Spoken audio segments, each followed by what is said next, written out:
ಎರಡನೇ ಭಾಗದಲ್ಲಿ ಕರ್ತನೆ ಸ್ತೋತ್ರ. ಕ್ರಿಸ್ತನ ಬರೋಣದಲ್ಲಿ ಕರ್ತಂದ್ರೆ ನೋಡೋದಾದರೆ ಕರ್ತನೆ, ನೀನು ಮಾತನಾಡು ಪರಿಶುದ್ಧಾತ್ಮ. ನಿನ್ನ ಕೃಪೆ ದೊಡ್ಡದು, ನಿನ್ನ ಅಭಿಷೇಕ ದೊಡ್ಡದು, ನಿನ್ನ ಆತ್ಮನ ಬಲ ತುಂಬಿಸು. ಕ್ರಿಸ್ತನು ಹೇಗೆ ಬರುತ್ತಾನೆ, ಕ್ರಿಸ್ತನು ಹೇಗೆ ಬರುತ್ತಾನೆ. ಇವತ್ತು ದೇವರು ನಮ್ಮನ್ನು 2000 ವರ್ಷಗಳಿಂದ ಬಂದು ಪುನರುತ್ಥಾನ ಹೊಂದಿದ್ದಾನೆ. ಈಗ ಆತನು ತಿರುಗಿ ಬರಬೇಕಾದ್ರೆ ಯಾವ ರೀತಿ ಬರ್ತಾನೆ ಎಂಬುದಾಗಿ, ಕ್ರಿಸ್ತನು ಹೇಗೆ ಬರುತ್ತಾನೆ.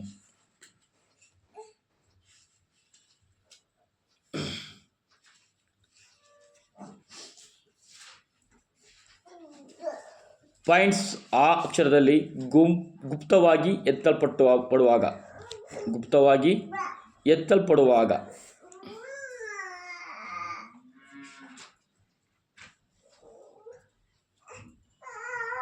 ವಾಕ್ಯ 1 ಥೆಸಲೋನಿಕ 5ನೇ ಅಧ್ಯಾಯ 2ನೇ ವಚನ.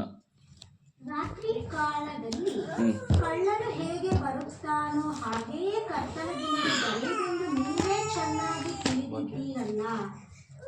1 ಥೆಸಲೋನಿಕ 5:2.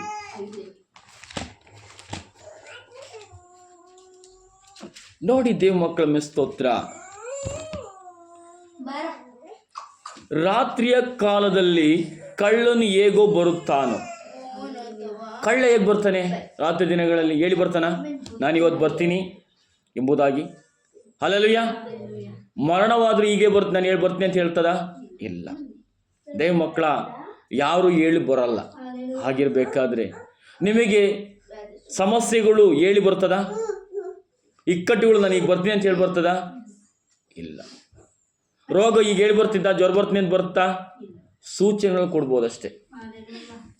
ಹಲ್ಲೆಲೂಯಾ. ಈಗಿರ್ಬೇಕಾದ್ರೆ ದೇವ ಮಕ್ಕಳು ನೋಡಿ ಹೇಳ್ತದೆ, ರಾತ್ರಿಯ ಕಾಲದಲ್ಲಿ ಕಳ್ಳನು ಬರುವಾಗೆ. ನೋಡಿ, ಕಳ್ಳನು ಹೇಗೆ ಬರ್ತಾನೋ ಹಾಗೆ ಕರ್ತನ ದಿನ ಬರುವುದು. ದೇವ ಮಕ್ಕಳ, ನಾವು ನೆನೆಸದ ಗಳಿಗೆಯಲ್ಲಿ ದೇವರು ಬರ್ತಾನೆ. ಹಲ್ಲೆಲೂಯಾ. ನಾವು ನೆನೆಸದ ಗಳಿಗೆ ಆಪತ್ತುಗಳು ಆಗ್ತವೆ.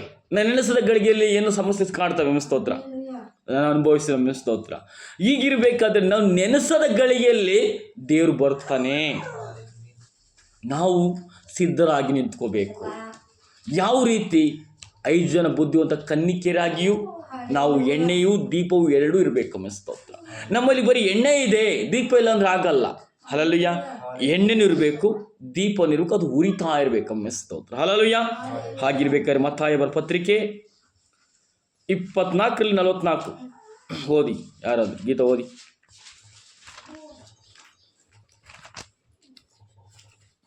ಯಾರು ತೆಗಿರು? ಆದ ಕಾರಣ ನೀವು ಸಹ ಸಿದ್ಧವಾಗಿರ್ರಿ, ನೀವು ನೆನೆಸದ ಗಳಿಗೆಯಲ್ಲಿ ಮನುಷ್ಯ ಕುಮಾರನು ಬರುತ್ತಾನೆ. ನೆನೆಸದ ಗಳಿಗೆಯಲ್ಲಿ ದೇವ ಮಕ್ಕಳ ಸ್ತೋತ್ರ. ನಿಮಗೆ ಯಾವತ್ತೂ ಹೇಳಲ್ಲ ದೇವ್ರು, ನಾನು ಬರ್ತಾ ಇದ್ದೀನಿ ರೆಡಿಯಾಗಿ ಅಂತ. ನಿಮ್ಮ ಆತ್ಮೀಯ ಕಿವಿಯು, ನಿಮ್ಮ ಆತ್ಮೀಯ ಕಣ್ಣು ಎರಡು ನಿಮ್ಮೊಳಗಿದ್ರೆ ಅದು ಸ್ವರ ಕೇಳುತ್ತದೆ ದೇವರು. ಹಲ್ಲೆಲೂಯಾ. ನೋಡಿ, ನೋಹನ ಕಾಲದಲ್ಲಿ ನೋಹನ್ ಹೇಳ್ತಾನೆ, ಓ ಜನರೇ, ದೇವ್ರ ಕಡೆ ತಿರುಗಿಕೊಳ್ಳಿರಿ, ದೇವರು ನಾವೇನು ರೆಡಿ ಮಾಡ್ತಾ ಇದ್ದಾನೆ, ಇದೀಗ ಆ ದೇವ್ರು ಈ ಲೋಕದಲ್ಲಿ ಪ್ರಳಯ ಉಂಟು ಮಾಡ್ತಂದಾಗ ಯಾರಿಗಾರ ಗಮನ ಬಂತ? ಇಲ್ಲ. ಅವರ ಕಿವಿಗಳು ಕಿವಿಗಳಾಗಿದ್ದು ಅವರು ದೇವರ ಮಾತನ್ನು ಕೇಳಲಿಲ್ಲ, ದೇವರ ಸೇವಕನ ಮಾತನ್ನು ಕೇಳಕ್ಕಾಗಿಲ್ಲ. ನೋಹನನ ಮಾತನ್ನ ಸ್ತೋತ್ರ. ಅದೇ ರೀತಿ ಲೂಟನು ಸಹ ಹೇಳ್ತಾನೆ, ನೋಡಿ ಪಟ್ಟಣ ನಾಶವಾಗ್ತಿದೆ, ಅತ್ತೆ ಮಾವಂದ್ರೆ ಎಲ್ಲರೂ ನೀವು ಹೊರಟು ಬನ್ನಿರಿ. ಅವನು ದೇವ್ರು ಹೇಳ್ತಾನೆ, ದೇವದೂತರು ಹೇಳ್ತಾನೆ, ನೀನು ಯಾರು ಕರ್ಕೊಬರ್ತೇವೆ ಕರ್ಕೊಬ, ನೀವು ಹೋಗೋವರೆಗೂ ನಾವು ಪಟ್ಟಣ ನಾಶಪಡಿಸಲ್ಲ ಎಂಬುದಾಗಿ ಅನ್ನಿಸ್ತೋಗ್ತ. ಆದ್ರೆ ದೇವ್ ಮಕ್ಕಳ ಹೇಳಿ ಬರೋಲ್ಲ ದೇವ್ರಿ ಈ ಕಾಲದಲ್ಲಿ. ಆತನು ಗುಪ್ತವಾಗಿ ಬರಲಿಕ್ಕಿರ್ತಾನೆ. ಹಾಗಿರುವಾಗ 44 ವಿಷಯದಲ್ಲಿ ಹೇಳುವಂಥದ್ದು ಅನ್ನಿಸ್ತೋತ್ರ. ಅದೇ ವಾಕ್ಯ ಹೇಳ್ತದೆ. ಏನು ಹೇಳ್ತದೆ ಅನ್ನಿಸ್ತೋತ್ರ? ಹೇಳಿ. ಆದ ಕಾರಣ ನೀವು ಸಹ ಸಿದ್ಧರಾಗಿರಿ. ನಾವು ಸಿದ್ಧರಾಗಬೇಕು. ಇನ್ನು ದೇವ್ರು ಯಾವ ಬರ್ತಾನೆ ಗೊತ್ತಿಲ್ಲ, ನೋಡೋಣ, ಇಲ್ಲಿ ಪಾಪಕೋಣ, ಮತ್ತೆ ರೆಡಿ ಆಗೋಣ, ಮತ್ತೆ ಶುದ್ಧರಾಗೋಣ, ಆಮೇಲೆ ಪಾಪಕೋಣ ಆಗುತ್ತಾ? ದೇವ್ ಮಕ್ಕಳ, ನೀನು ರೆಡಿಯಾಗಿದ್ದಿ. ಮೊದಲಿಂಗ ಒಂದ್ಸತಿ ರೆಡಿ ಆದರೆ 2 ಸತಿ ಮೊದಲಿಂಗ ಆಗಕ್ಕಾಗಲ್ಲ. ಮದುವೆ ಆಗೋದು ಒಂದೇ ಸತಿ ತಾನೆ. ಹಲ್ಲೆಲೂಯಾ. ಮತ್ತೊಂದು ಸತಿ ಆಗಕ್ಕಾಗತ್ತಾ? ಆಗಕ್ಕಾಗಲ್ಲ. ದೇವ್ ಮಕ್ಕಳ ಸ್ತೋತ್ರ. ಮೊದಲಿಂಗನು ಬರುವುದಕ್ಕಿಂತ ಮುಂಚೆ ಮೊದಲಿಗಿತ್ತು ಸಿದ್ಧರಾಗಬೇಕು. ಕೋರಿ ಇದು ಆ ಪ್ರಕರಣಕ್ಕಂತ ಹೇಳ್ತಿದ್ದ ಸ್ತೋತ್ರ. 19 ಓದಿ ಸ್ತೋತ್ರ. ಯಜ್ಞಾದ ಯೆಹೋವನ ಕನ್ನಿಕೆಯು ತನ್ನ ತಾನೇ ಶೃಂಗರಿಸಿಕೊಳ್ಳುವಳು. ಆಮೇಲೆ ಓದಿ ಅದು ವಾಕ್ಯ ಒಂಚೂರತಿ 19. ಯಜ್ಞದ ಕುರಿಯ ಎಲಿಯಾದಾತನ ವಿವಾಹ ಕಾಲವು ಬಂತು, ಹಾ. ಅವನಿಗೆ ವಿವಾಹವಾಗುವ ಕನ್ಯೆ ತನ್ನನ್ನು ಸಿದ್ಧ ಮಾಡಿಕೊಂಡಿದ್ದಾಳೆ, ಸಂತೋಷ ಪಡೋಣ, ಹರ್ಷಗೊಳ್ಳೋಣ. ಸಿದ್ಧ ಮಾಡಿಕೊಂಡಿದ್ದಾಳೆ, ರೆಡಿಯಾಗಿದ್ದಾಳೆ, ಇನ್ನೇನು ಬರ್ತಾನೆ ಯಜಮಾನ ಎಂಬುದಾಗ. ಅಲ್ಲಲ್ಲಯ್ಯ, ಸಭೆ ಶುದ್ಧವಾಗಿರ್ಬೇಕು, ರೆಡಿಯಾಗಿರ್ಬೇಕು, ಸಿದ್ಧವಾಗಿರ್ಬೇಕು. ನಾವು ಇವತ್ತ ಗೆಲ್ತೀವನ್ನೋ ಭರವಸೆ, ನಮಗೆ ಕಪ್ಪು ಕೊಡ್ಸಿಗ್ತಾನೋ ಭರವಸೆ ಅಂದರೆ ನಾನು ಅದು ಪ್ರಯಾಸ ಪಟ್ಟಿದ್ದು ವ್ಯರ್ಥಕ್ಕಲ್ಲ. ನನ್ನ ಕರ್ತನಲ್ಲಿ ಪ್ರಶಸ್ತಿ ಕೊಡ್ತಾನೆ, ಬಹುಮಾನ ಕೊಡ್ತಾನೆ, ಕಿರೀಟ ಕೊಡ್ತಾನೆ ಎಂಬುದು ನಿರೀಕ್ಷೆ ನನ್ನಲ್ಲಿರ್ಬೇಕು.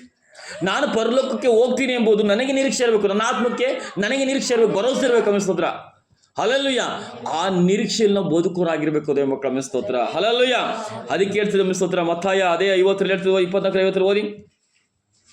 ಅವನು ನೆನಸದ ದಿನದಲ್ಲಿಯೂ ಹಾ ತಿಳಿಯದ ಗಳಿಗೆಯಲ್ಲಿಯೂ ಹಾ ಆ ಆಳಿನ ಯಜಮಾನನು ಬಂದು ಅವನನ್ನು ಕಠಿಣವಾಗಿ ಹೊಡೆಸಿ ಕಪಟಿಗಳಿಗೆ ಆಗತಕ್ಕ ಗತಿಯನ್ನು ಅವನಿಗೆ ನೇಮಿಸುವನು.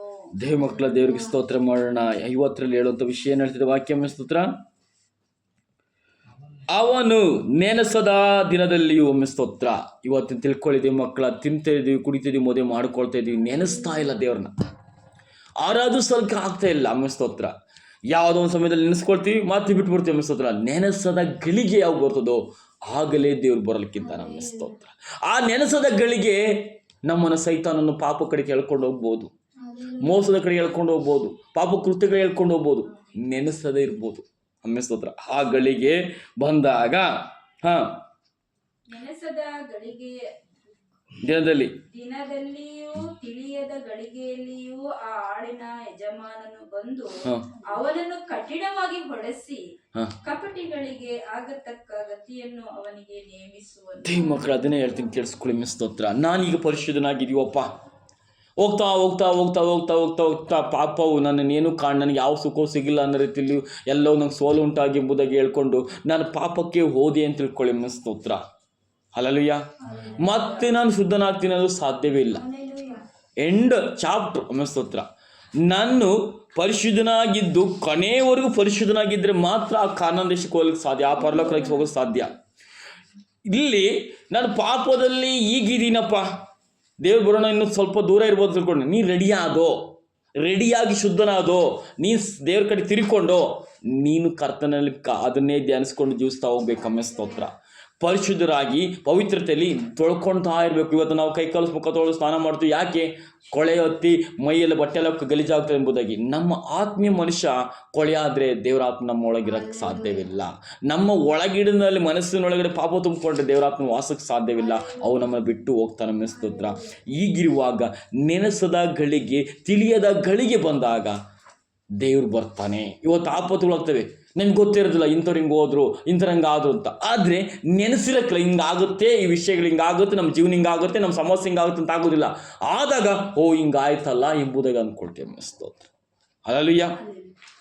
ಈಗಿರ್ಬೇಕಾದ್ರೆ ಮಕ್ಕಳ, ನೆನೆಸದ ಗಳಿಗೆಯಲ್ಲಿ ನಾವು ಮೋಸ ಹೋಗ್ತೀವಿ. ಸ್ತೋತ್ರ. ಈಗ ಆ ಅಕ್ಷರದಲ್ಲಿ ಇನ್ನೊಂದು 2ನೇ ಪದ ಸ್ತೋತ್ರ. ಪ್ರಕಟಣೆ ಸಾರ್ವಜನಿಕವಾದದ್ದು. ಅಂದರೆ ಸಾರ್ವಜನಿಕ ಅಂದರೆ ಏನು?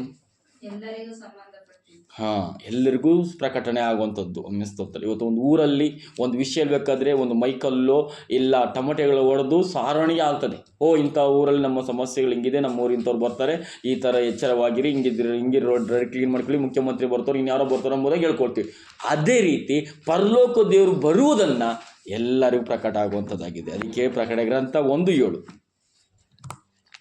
ಮೇಘಗಳೊಂದಿಗೆ ಬರುತ್ತಾನೆ, ಎಲ್ಲರ ಕಣ್ಣುಗಳು ಆತನನ್ನು ಕಾಣುವವು. ನಾನು ಹೇಳಿದೆ ಮೊನ್ನೆ ದಿನ ಗಮನಿಸಿದ್ರ, ಎಲ್ಲರ ಕಣ್ಣುಗಳು, ಅನ್ಯರು ಅನ್ನಂಗಿಲ್ಲ, ದೇವ್ರ ಮಕ್ಕಳು ಸಿಕ್ಕೊಂಡ್ರಲ್ಲ, ಎಲ್ಲರೂ ಪಾಪಿಗಳು, ಎಲ್ಲರಿಗೂ ಸಹ ದೇವ್ರ ಕಣ್ಣುಗಳು, ನಾವು ಆತನನ್ನು ನೋಡ್ತೀವಿ.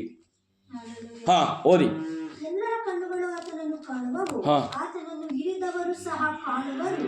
ಏನ್ ಹೇಳ್ತಿದೆ ವಾಕ್ಯ? ಆತನನ್ನು ಹಿರಿದವರು ಸಹ ಕಾಣುವರು. ಹಿರಿದವರು ಅಂದ್ರೆ ಸ್ತೋತ್ರ. ಇವತ್ತ ಮೋಸ ಮಾಡುವವರು, ಆತನಿಗೆ ವಿರುದ್ಧವಾಗಿ ಪಾಪ ಮಾಡುವರು, ದೇವರ ವಿರುದ್ಧವಾಗಿ ಜೀವಿಸುವವರು, ಪಾಪ ಕೃತ್ಯ ನಡೆಯುವವರು, ಕರ್ತನ ವಿರುದ್ಧವಾಗಿ ಅಡ್ಡಪಡಿಸುವಂಥ ಕೆಲಸಗಳನ್ನು ಮಾಡುವರು, ಇವರು ಎಲ್ಲರೂ ಸಹ ಅದು ಸ್ತೋತ್ರ, ಎಲ್ಲರೂ ಸಹ ಆತನ ತಿಳ್ಕೊಳ್ತಾರೆ ಎಂಬುದಾಗಿ ದೇವರು ವಾಕ್ಯ ಹೇಳ್ತಿದ್ದೇವೆ ಮಕ್ಕಳ. ಸ್ತೋತ್ರ. ಅಲ್ಲ, ಭೂಮಿಯಲ್ಲಿರುವ ನೋಡಿ, ಕ್ರಿಸ್ತನ್ ಮಕ್ಕಳು ಮಾತ್ರ ಅಂತಲ್ಲ, ಎಲ್ಲ ಕುಲದವರು ಅಂತ ಹೇಳ್ತಾರೆ. ಸ್ತೋತ್ರ. ಎಲ್ಲ ಜಾತಿ ಧರ್ಮದಲ್ಲಿ ಸೇರುವ ಕುಲ ಬಾಂಧವದರು ಸಹ ದೇವರು ಬರೋಣವನ್ನು ನೋಡ್ತೀವಿ. ಸ್ತೋತ್ರ. ಹಲ್ಲೆಲೂಯಾ. ಅಲ್ಲೆಲ್ಲೂಯ್ಯ. ಯಾಕೆಂದ್ರೆ ದೇವ ಮಕ್ಕಳ ಎಲ್ಲರಿಗೂ ತೋರಿಸೇ ಆತನು ಮಾಡ್ತಾನೆ ಅನ್ನಿಸ್ತದೆ. ಒಂದೊಂದು ಟೈಮಲ್ಲಿ ಅನ್ನಿಸಿದ್ರೆ ಕೆಲವೊಂದು ಗುಪ್ತವಾಗಿ ಇಟ್ಟಿರ್ತಾನೆ, ಕೆಲವೊಂದು ರಹಸ್ಯವಾಗಿ ಇಟ್ಟಿರ್ತಾನೆ ಅನ್ನಿಸ್ತದೆ. ಅಲ್ಲೆಲ್ಲೂಯ್ಯ. ಈಗಿರ್ಬೇಕಾದ್ರೆ ಅನ್ನಿಸ್ತೋತ್ರ ಮತ್ತಾಯ ಬರ ಪತ್ರಿಕೆ 24:30 ಓದಿ ಏನ್ ಹೇಳ್ತದೆ? ಆಗ ಮನುಷ್ಯ ಕುಮಾರನನ್ನು ಸೂಚಿಸುವ ಗುರುತು ಆಕಾಶದಲ್ಲಿ ಕಾಣಬರುವುದು. ನೋಡಿ, ಆಕಾಶದಲ್ಲಿ ಕಾಣಬರುತ್ತದೆ. ಎಲ್ಲಿ? ತುತ್ತೂರಿ ಒಡನೆ ನಾದಘೋಷದೊಡನೆ ಆತನ ರಥರಥಾಶ್ರಮ ದೂತರ ಸಂಗಡದಲ್ಲಿ ಬರುವಾಗ ನಮಗೆ ಕಾಣಬರ್ತದಲ್ವಾ? ಅಲ್ಲೆಲ್ಲೂಯ್ಯ.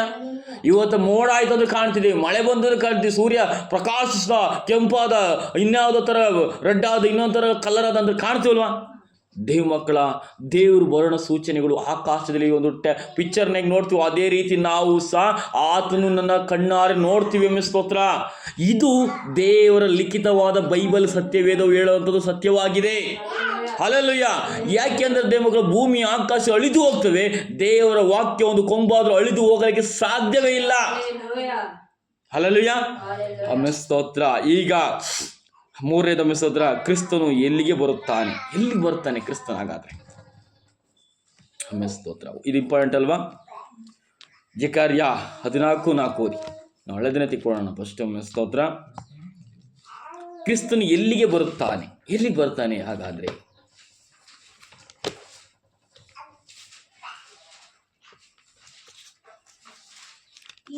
ತಡ್ರಿ ಎಲ್ಲರೂ ತಿಳ್ಕೊಳ್ಳಿ ಒಂದು ನಿಮಿಷ. ಕ್ರಿಸ್ತನು ಎಲ್ಲಿಗೆ ಬರುತ್ತಾನಪ್ಪ?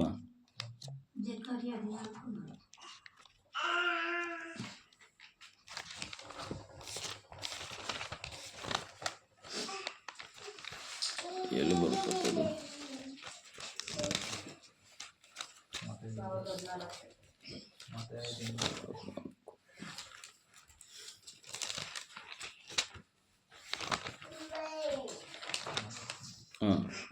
ಯೆರೂಸಲೇಮಿಗೆ ಮೂಡಲಲ್ಲಿ ಎದುರಾಗಿರುವ ಎಣ್ಣೆಯ ಮರಗಳ ಗುಡ್ಡದ ಮೇಲೆ ಆತನ ಪಾದಗಳು ನಿಂತಿರಲು ಆ ಗುಡ್ಡವು ಮೂಡಲಿಂದ ಪಡುವಲಿಗೆ ಉದ್ದಕ್ಕೂ ಸೀಳಿ ಹೋಗಿ ಮಧ್ಯದಲ್ಲಿ ದೊಡ್ಡ ಡೊಂಗುರವಾಗುವುದು. ಗುಡ್ಡದ ಅರ್ಧ ಭಾಗವು ಬಡಗಲಿಗೆ, ಅರ್ಧ ಭಾಗವು ತೆಂಕಲಿಗೆ ಸರಿದುಕೊಳ್ಳುವುದು. ನೀವು ನನ್ನ ಗುಡ್ಡಗಳ ನಡುವಣ ಆ ಡೊಂಗರಗಳೊಳಗೆ ಓಡಿ ಹೋಗುವಿರಿ, ಏಕೆಂದರೆ ಆ ಡೊಂಗರವು ಆಚೆಲಿಗೆ ಮುಟ್ಟಿರುವುದು. ಯಹೂದದ ಅರಸನಾದ ಉಜ್ಜಯನ ಕಾಲದಲ್ಲಿ ಭೂಕಂಪದ ಕಡೆಯಿಂದ ನೀವು ಓಡಿ ಹೋದಂತೆಯೇ ಓಡಿ ಹೋಗುವಿರಿ. ದೇವ ಮಕ್ಕಳ ವಾಕ್ಯ ಓದೋಣ. ಯೆರೂಸಲೇಮಿಗೆ ಮೂಡಣ ಅಂದ್ರೆ ಯಾವುದು? ಪೂರ್ವಕಾಲ ಸ್ತೋತ್ರ. ಹಲ್ಲೆಲೂಯಾ. ಪೂರ್ವ ದಿನ ಆತನ ಪಾದಗಳು, ದೇವರ ಪಾದವು ನಿಂತಿರಲು ಆ ಗುಡ್ಡವು ಮೂಡಲಿನಿಂದ ಪಟ್ಟಣಕ್ಕೆ ಉದ್ದಕ್ಕೂ ಸೀಳಿ ಹೋಗುವಂಥದ್ದಾಗಿದೆ. ಹಲ್ಲೆಲೂಯಾ. ಯೇಸು ಸ್ವಾಮಿ ಸತ್ತ ಕ್ಷಣದಲ್ಲಿ ಅಲ್ಲಿ ತೆರೆಯಿತು ಎಂಬುದಾಗಿ ಹೇಳ್ತೀವಿ ಗೊತ್ತ ಸ್ತೋತ್ರ. ಪರದೆಯು ತೆರೆಯಿತು ಎಂಬುದಾಗಿ ಹೇಳ್ತೀವಿ ಗೊತ್ತ ಸ್ತೋತ್ರ. ದೇವ ಮಕ್ಕಳ ಸ್ತೋತ್ರ. ಅದೇ ಎರಡೋ ಭಾಗವಾಯಿತು ಅಂತ ಹೇಳ್ತೀವಿ ಸ್ತೋತ್ರ. ಯೇಸು ಕ್ರಿಸ್ತನು ಕ್ರೂಜಲ್ಲಿ ಬಲಿಯಾದಾಗ ಸ್ತೋತ್ರ, ಆ ಏದೇನ್ ತೋಟದ ಆ ಕತ್ತಿಯು ಬೀಚೋ ಕತ್ತಿರ್ತದೆ ಸ್ತೋತ್ರ, ಅಲ್ಲಿಗೆ ಓಪನ್ ಆಗ್ತದೆ, ಅಲ್ಲಿ ಶುದ್ಧವಾಗಿ ಹೋಗುವಂಥದ್ದಾಗಿದ್ದೆ ಸ್ತೋತ್ರ. ಹಲ್ಲೆಲೂಯಾ. ಆ ದಶಾಜ್ಞೆಗಳು ಒಡಂಬಡಿಕೆ ಪಟ್ಟಿಯು ಅಲ್ಲಿ ಇರುವಂಥದ್ದಾಗಿರ್ತದೆ ಸ್ತೋತ್ರ. ಅಲ್ಲಿ ದೇವರು ಪರದೆಯನ್ನು ತೆರೆಯುವುದು ಎಂಬುದಾಗಿ ಅಂತಂದರೆ ಅದನ್ನ ಮಾರ್ಗವನ್ನು ಸರಿ ಮಾಡಿದನು ಎಂಬುದಾಗಿ ಹೇಳ್ತದೆ ಸ್ತೋತ್ರ. ಅಡ್ಡಿಯಾಗಿರುವಂಥದ್ದು, ಕಾನಂದಶಕ್ಕೆ ಹೋಗುವಂಥದ್ದು, ಮರಣಕ್ಕೆ ದಾಸರಾಗಿರೋ ನಮ್ಮನ್ನು ಅದು ಬಿಡುಗಡೆ ಕೊಡುವಂಥ ದಿನವಾಗಿತ್ತು ಸ್ತೋತ್ರ. ಯೇಸು ಸ್ವಾಮಿಯು ಅದೇ ರೀತಿ ಮಧ್ಯಾಕಾಶದಲ್ಲಿ ತುತ್ತೂರಿಯೊಡನೆ ದೂತರೊಡನೆ ಇಳಿದು ಬರುವುದನ್ನು ನೋಡಬೇಕಾದ್ರೆ ಸ್ತೋತ್ರ ಅಲ್ಲಿ ಹೇಳುವಂಥದ್ದಾಗಿದೆ ಸ್ತೋತ್ರ. ಅದೇನು ಹೇಳ್ತದೆ ಸ್ತೋತ್ರ, ಮರದ ಗುಡ್ಡಗಳ ಮೇಲೆ ಆತನ ಪಾದಗಳು ನಿಂತಿರಲು ಆ ಗುಡ್ಡವು ಮೂಡಲಿಂದ ಪಟ್ಟಣವರೆಗೂ ಉದ್ದಕ್ಕೂ ಸೀಳಿ ಹೋಗಿ ಮಧ್ಯದಲ್ಲಿ ದೊಡ್ಡ ಡೊಂಗುರ ಅಂದ್ರೆ ಭಾಗವಾಗುವುದು. ಗುಡ್ಡವು ಅರ್ಧ ಭಾಗವು ಬಡಗಂದ್ರೆ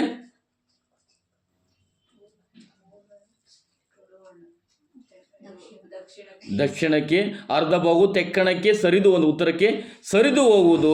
ನೀವು ನನ್ನ ಗುಡ್ಡಗಳ ನಡುವಣ ಆ ಡೊಂಗುರದೊಳಗೆ ಓಡಿ ಹೋಗಿರಿ, ಏಕೆಂದ್ರೆ ಆ ಡೊಂಗುರವೋ ಮುಂದೋಣ ಅಲ್ಲಿ ಆಚೆಗೆ ಆಚೆಲಿಗೆ ಮುಟ್ಟಿರುವುದು. ಆಮೇಲೆ ದೇವ ಮಕ್ಕಳು ತಿಳ್ಕೊಳ್ಳಿ, ದೇವರು ಬರುವ ಸಮಯದಲ್ಲಿ ಎದೆಗಳನ್ನ ಬಡಿಕೊಳ್ಳರು ಎಂಬುದಾಗಿ ಹೇಳ್ತೇವೆ. ಸ್ತೋತ್ರ. ಕಲ್ಲುಗಳೇ ನಮ್ಮ ಬಂಡೆ ತಲೆ ಮೇಲೆ ಬೀಳಿ ಅಂತ ಹೇಳುವರಾಗಿರ್ತೀವಿ. ಅಲ್ಲಿ ಸಾಯಕ್ಕೆ ಸಾಧ್ಯವಿಲ್ಲ. ಈ ಆತ್ಮವು ಮನುಷ್ಯನ ಬಿಟ್ಟು ಹೋಗೋಕ್ಕೆ ಸಾಧ್ಯವಿಲ್ಲ ದೇವ ಮಕ್ಕಳ. ಯಾಕೆಂದರೆ ಅಂತ್ಯ ಅನ್ನೋದು ಬಂದಾಗ ಅಲ್ಲಿ ಶತ್ರುಗಳು ನಾಶಿಸಿ ಹೋಗುವಂಥದ್ದಾಗಿರ್ತದೆ. ಆಗ ಸೈತಾನನ ಕಾಲವು ಆಳ್ವಿಕೆ ಆಗುವಂಥದ್ದಾಗಿರ್ತದೆ ದೇವ ಮಕ್ಕಳ. ಈ ಕಾಲಘಟ್ಟದಲ್ಲಿ ನಾವು ಸಿದ್ಧರಾಗಿ ನಿಂತ್ಕೋಬೇಕಾಗ್ತದೆ. ಇದು ಸೈತಾನನ ಕಾಲವಲ್ಲ ದೇವರ ಮಕ್ಕಳ. ಇಲ್ಲಿ ಪರಿಶುದ್ಧಾತ್ಮನಿದ್ದಾನೆ, ಕೇಳಿಸ್ಕೊಳ್ಳಿ. ಆತನು ನಿಮ್ಮನ್ನು ಕಾಯುವನಾಗಿರ್ತಾನೆ. ದೇವರು ಪರಲೋಕದಲ್ಲಿದ್ದಾನೆ ಅನ್ಸುತ್ರ. ಆ ಪರಿಶುದ್ಧಾತ್ಮನು ಭೂಲೋಕದಲ್ಲಿದ್ದು ನಿಮ್ಮ ನಡವಳಿಕೆಗಳನ್ನು ಗಮನಿಸೋನಾಗಿರ್ತಾನೆ. ಯೋಗ್ಯರಾಗಿದ್ರು, ಪರಿಶುದ್ಧರಾಗಿದ್ರು, ನೀತಿವಂತರಾಗಿದ್ರು ಎಲ್ಲವನ್ನೂ ಗಮನಿಸೋನಾಗಿರ್ತಾನೆ. ಇದು ಎಚ್ಚರಿಕೆ ಗಂಟೆಯಾಗಿರ್ತದೆ ದೇವ ಮಕ್ಕಳ.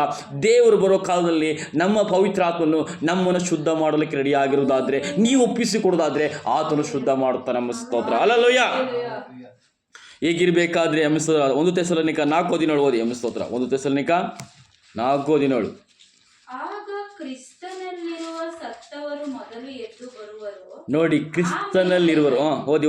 ಜೀವದಿಂದುಳಿದಿರುವ ನಾವು ಅಂತರಿಕ್ಷದಲ್ಲಿ ಕರ್ತನನ್ನು ಎದುರುಗೊಳ್ಳುವುದಕ್ಕಾಗಿ ಅವರ ಸಂಗಡಲೇ ಮೇಘ ವಾಹನರಾಗಿ ಪಕ್ಕನೆ ಒಯ್ಯಲ್ಪಡುವೆವು.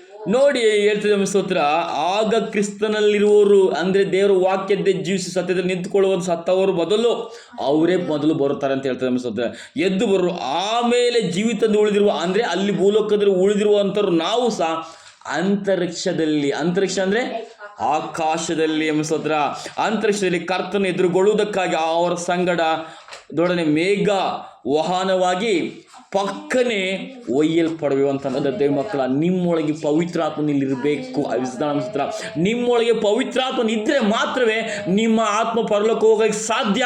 ಇಲ್ಲ ಅಂದರೆ ಯಾವುದೇ ಕಾರಣಕ್ಕೂ ನೀವು ಪರಲೋಕಕ್ಕೆ ಹೋಗೋಕ್ಕೆ ಸಾಧ್ಯವಿಲ್ಲ. ಯಾಕೆಂದರೆ ಆತನು ಮಹಿಮಾಧಾರಿಗಳಾಗಿ ನಮ್ಮನ್ನು ಮಾರ್ಪಡಿಸೋನಾಗಿರ್ತಾನೆ. ಆತನ ಮಹಿಮೋತ್ಸವದಲ್ಲಿ ನಮ್ಮನ್ನು ಪರಲೋಕಕ್ಕೆ ಕರ್ಕೊಂಡು ಹೋಗಿರ್ತಾನೆ. ಆಮೇಲೆ ಹಲ್ಲೆಲೂಯ. ಈ ಶರೀರವು ಮಣ್ಣಾಗುತ್ತದೆ. ಅಮರ್ಥ್ಯವಾಗಿ ಮಹಿಮೆ ಉಳ್ಳದಾಗಿದ್ದ ದೇವರು ಪರಿಶುದ್ಧಾತ್ಮನ ಮುಖಾಂತರ ನಮ್ಮನ್ನು ಪರಲೋಕಕ್ಕೆ ಕರ್ಕೊಂಡು ಹೋಗಿರ್ತಾನೆ. ಸ್ತೋತ್ರ. ಅದು ಮಹಿಮೆ ಉಳ್ಳ ಶರೀರವಾಗಿ ನಾವು ಮಾರ್ಪಡ್ತೇವೆ ಸ್ತೋತ್ರ. ಅದಕ್ಕೋಸ್ಕರ ಹೇಳ್ತದೆ ವಾಕ್ಯ ಸ್ತೋತ್ರ. ಹೇಳ್ತದೆ ಮೇಘ ವಾಹನವರೊಡನಾಗಿ ಪಕ್ಕನೆ ಒಯ್ಯಲ್ಪಡೆವು. ಹೀಗಾಗಿ ನಾವು ಸದಾಕಾಲ ಕರ್ತನ ಜೊತೆಯಲ್ಲಿ ಇರುವಲಿಕ್ಕೆ ಸಾಧ್ಯವಾಗ್ತದೆ. ಹಲ್ಲೆಲೂಯ. ಮಧ್ಯ ಆಕಾಶ ತುತ್ತೂರಿಯೊಡನೆ ದೇವರು ಇಳಿದು ಬರೋನಾಗಿರ್ತಾನೆ ಅಂದ್ರೆ ದೇವ ಮಕ್ಕಳ ಸ್ತೋತ್ರ. ನಾವು ಸಿದ್ಧರಾಗಬೇಕಾದ್ರೆ ಸತ್ತವರು ಮೊದಲುಗೊಂಡು ಇವತ್ತು ಲೋಕದಲ್ಲಿ ಕ್ರಿಸ್ತನ ಮಕ್ಕಳಾಗಿ ಜೀವಿಸಿ ಪರಿಶುದ್ಧರಾಗಿ ಕಾಪಾಡಿಕೊಂಡು ಪವಿತ್ರ ನಿಂತ್ಕೊಳ್ಳುವಂಥ ಜನರು ಒಂದು ಕಡೆ ಆದರೆ, ಅಲ್ಲಿ ದೇವ ಸನ್ನಿಧಿಯಲ್ಲಿ ಯೋಗ್ಯರಾಗಿ ಜೀವಿಸುವಂಥ ಆ ಕಾಲಘಟ್ಟದಲ್ಲಿರುವಂಥದ್ದು ಸಹ ಪರಲೋಕ ರಾಜ್ಯದಲ್ಲಿ ಸೇರಲಿಕ್ಕೆ ಸಿದ್ಧರಾಗಿರ್ತೇವೆ ಸ್ತೋತ್ರ. ಹಲ್ಲೆಲೂಯ. ಆಮೇಲೆ ಸ್ತೋತ್ರ. ಈಗ 5ನೇ ಪಾಯಿಂಟ್ ಸ್ತೋತ್ರ. 5ನೇ ಪಾಯಿಂಟ್, ಆತನು ಬರುವ ವಿಧಾನ. ಬರ್ಕೊಂತಿಲ್ಗಿತ್ತು ನೀವೆಲ್ಲ ಬರೆದಿಟ್ಟಿದ್ರು.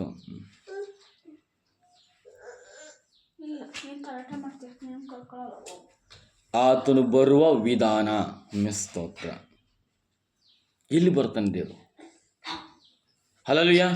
ಆತನು ಬರುವ ಸ್ಥಳ ಯಾವುದು? ಮೇಘಗಳಲ್ಲಿ. ಮೇಘಗಳಲ್ಲಿ.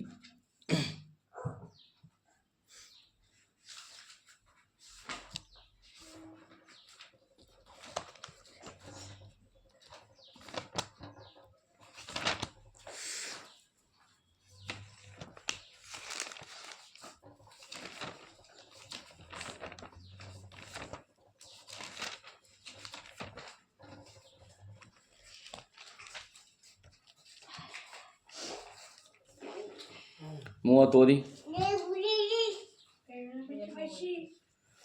ಸ್ತೋತ್ರ. ಮತ್ತಾಯ 24:30.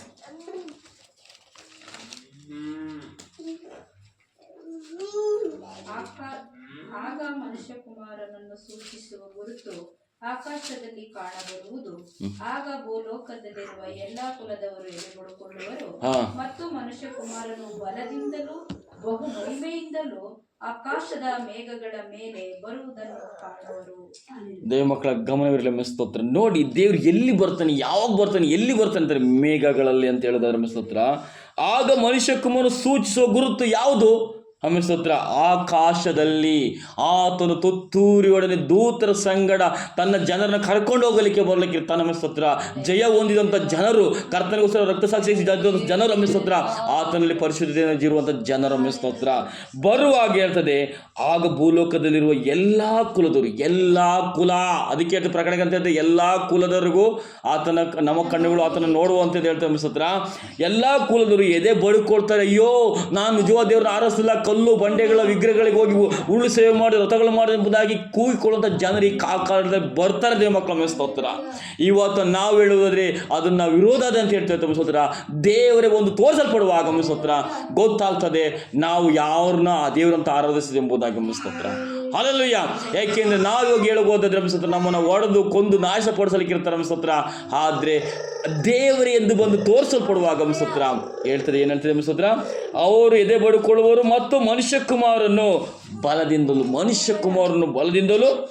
ಬಹು ಮಹಿಮೆಯಿಂದಲೂ. ಆಮೇಲೆ ನೋಡಿ ಅದಕ್ಕೆ ಹೇಳ್ತಾರೆ ಸ್ತೋತ್ರ, ಆ ಮಹಿಮೆ ಏದೇನ್ ತೋಟದಲ್ಲಿತ್ತೋ, ಮಹಿಮೆ ಉಳ್ಳ ದೇವರು ಏದೇನು ತೋಟದಲ್ಲಿತ್ತೋ ಆ ಪರಿಶುದ್ಧತೆಯ ಮಹಿಮೆಯನ್ನು ತೆಗೆದಾಕಿದ್ದು ಆದಾಮವಳು ಮಾಡಿದ ಪಾಪದ ನಿಮಿತ್ತ. ಆಮೇಲೆ ಸ್ತೋತ್ರ, ಈಗಿರಬೇಕಾದ್ರೆ ದೇವ ಮಕ್ಕಳ, ನಿಮಗೆ ಪರಿಶುದ್ಧಾತ್ಮ ನಿಮಗೆ ಬಲಿರೋದಾದರೆ ನೀವು ಮಹಿಮೋಸ್ತ್ರವಾಗಿ ಪರಲೋಕಕ್ಕೆ ಏರಿ ಹೋಗೋರಾಗಿರ್ತಾರೆ ಆಮೇಲೆ ಸ್ತೋತ್ರ.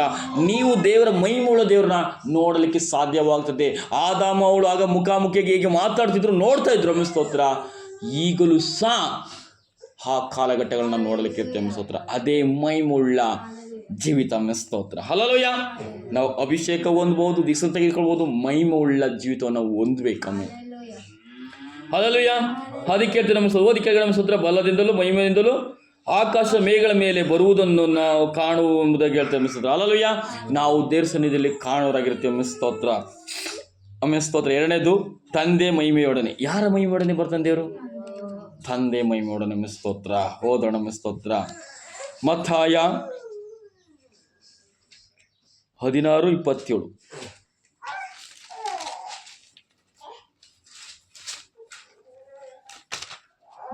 ಕುಮಾರನು ತನ್ನ ತಂದೆಯ ಪ್ರಭಾವದೊಡನೆ ತನ್ನ ದೂತರ ಸಮೇತವಾಗಿ ಬರುವನು.